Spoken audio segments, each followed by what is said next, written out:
Hi there, this is Leslie Christin. Welcome to Studio CARA, and today I am going to do a transition on when you are transitioning to to getting your hair gray, to letting it go gray, or if you're transitioning, to a blonde. There's a whole process that you can go through, and now especially I think a lot of people going through the whole COVID-19 process, you haven't been able to go to your hairstylist.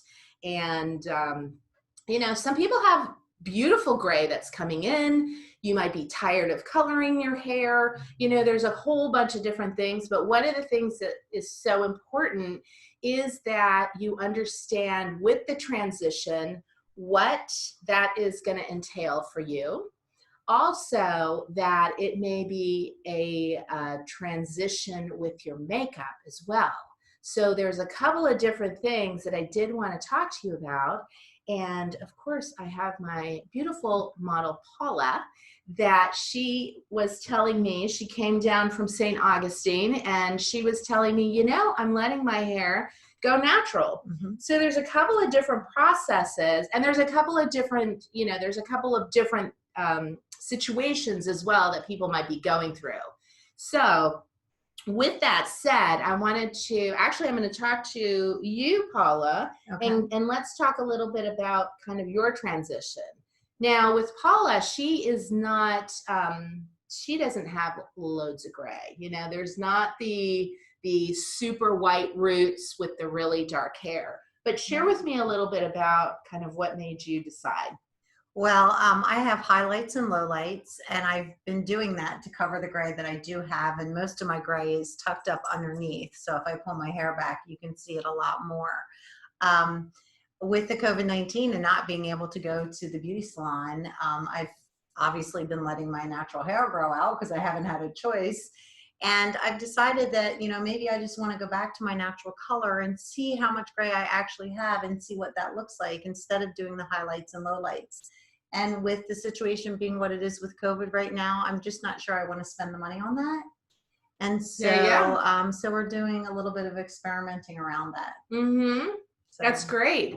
So as you can see, so for example, with Paula, I'll just share with you a little bit as a makeup artist, what I look at and how I can help her out.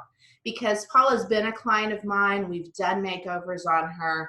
She will probably not be as dramatic of a switch with your makeup because Paula is what I call a low contrast. So with her, you can see her eyebrows. We shaped her eyebrows a little bit. The color of her eyebrows, and then also you can see here, this is her natural color. And she doesn't have a lot of gray, trust me. That's because she eats so well. Nutrition is everything, right? Yes. So you can see here, and it's so funny, my other client calls them sparkles. She says, I've got sparkles coming through my hair. And so I can definitely see some of the, some of the gray coming through, which of course, as that hair grows out, it's going to lighten up her skin tone.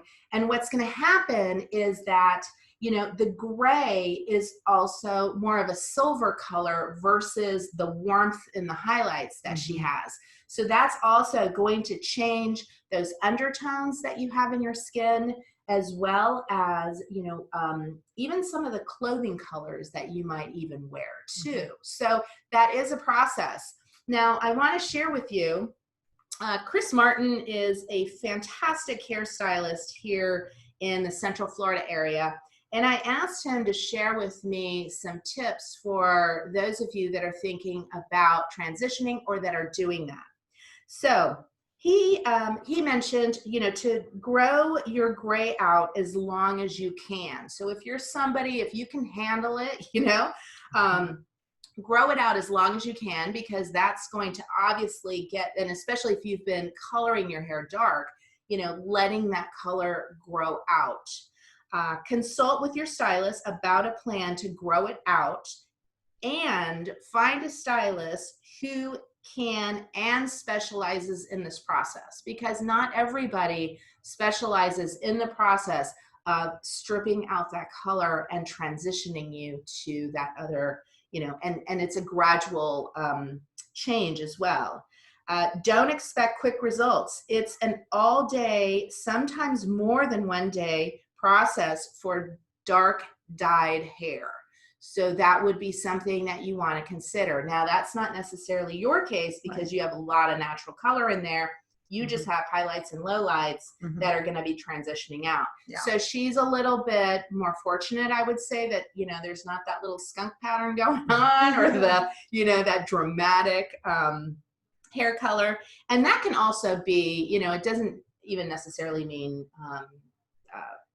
gray too. You could have, maybe like natural blonde hair and you've been coloring your hair super dark. So, and then he also says to consider a shorter cut to make the process easier and to complement your new gray color.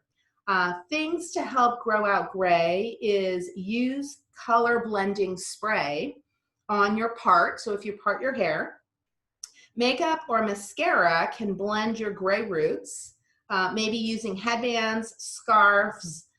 Also, if you are really committed to growing out, he said like a little topper wig can also cover your gray and give you some volume, or a full wig for those that don't want to deal with the switch. So, and we were saying like, maybe one day you could be a redhead, one day you can be a brunette. Have some fun with it. You can have some fun with it.